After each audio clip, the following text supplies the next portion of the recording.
The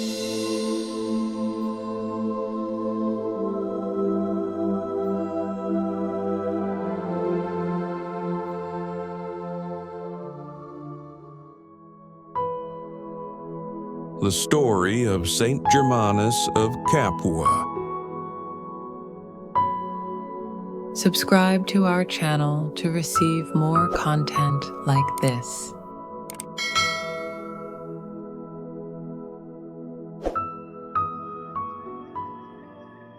Long ago, in the early days of the Christian Church, when emperors ruled Rome and saints were still shaping the world, there lived a man named Germanus. He wasn't a warrior or a king. He didn't lead armies or rule nations. But what he did have was something just as powerful: faith, courage, and a heart full of compassion. This is the story of Saint Germanus of Capua, a man whose quiet strength and bold love helped heal old wounds and bring peace where there had been division. Germanus lived in Italy in the 5th century, around 400 years after the birth of Christ. At this time, the church was still young and growing. But it was also facing deep challenges. Arguments about what Christians should believe, conflicts between bishops, and a world still healing from the fall of the Roman Empire. Germanus wasn't born famous. We don't know much about his early life, but we do know that he was chosen to be the Bishop of Capua, a city in southern Italy. And that was no small thing. As bishop, Germanus became a spiritual father to thousands of people.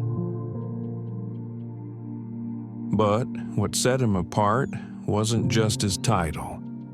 It was how he lived. Germanus was known for being humble, gentle, and wise. People said he had a quiet dignity about him, someone who listened more than he spoke. But when he did speak, people paid attention. Around this time, the church was facing one of its biggest internal struggles. There were two sides: those who followed the teachings of a bishop named Nestorius, and those who believed in what would become the official teaching of the church. To keep it simple, Nestorius had a different view about Jesus, one that many felt separated Jesus' divine nature from his human nature. This caused major controversy. Emotions were running high, friendships were broken, communities were divided. Germanus was deeply troubled. He wasn't interested in fighting or taking sides for the sake of power. He wanted to heal, to unite, to restore peace in the church. And so, when he was asked to go to the east, to visit those who still followed Nestorius and try to help rebuild bridges, he didn't hesitate.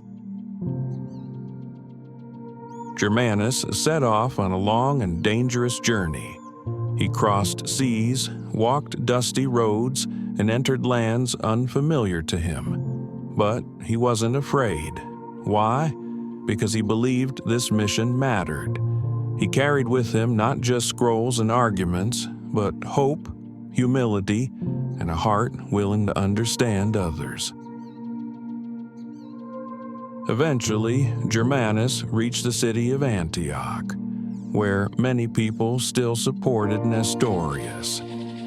He didn't walk in with anger or judgment. He came with kindness, listening, talking, sharing meals, and praying. And slowly, something amazing happened.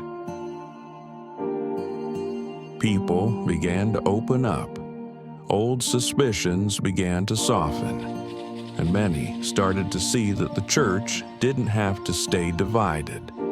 that there was a way forward, rooted in truth, yes, but also in love and understanding. Now, here's where the story takes a fascinating turn. One night, while Germanus was on his journey, he had a dream. In that dream, he saw a man, a holy monk named Severus, who had passed away years earlier. The man in the dream looked at Germanus and said, "Come and take me with you." When Germanus woke up, he was confused but deeply moved. He believed this was more than a dream. It was a message. So he traveled to the place where Severus was buried and asked that his body be taken to Italy, to Germanus's own city of Capua. There, he built a special place to honor him. And do you know what happened? People in Capua began to visit the tomb of Severus. Many said they felt peace. Some even claimed miracles occurred. And just like that, through this mysterious dream, a deeper spiritual connection formed between East and West, past and present. Germanus continued to serve faithfully until the end of his life. He didn't seek glory. He didn't leave behind fancy palaces or riches. But he did leave something far more lasting, a legacy of unity in a divided time, a witness to humility and peace, and a powerful reminder that even the quietest voices, when guided by love, can echo through history. When he died, people mourned deeply, but they also celebrated a life well lived. And in time, Germanus was honored as a saint, not because of dramatic miracles or flashy power, but because he chose the harder road, the path of patience, healing, and faith. So, what can we learn from Saint Germanus of Capua?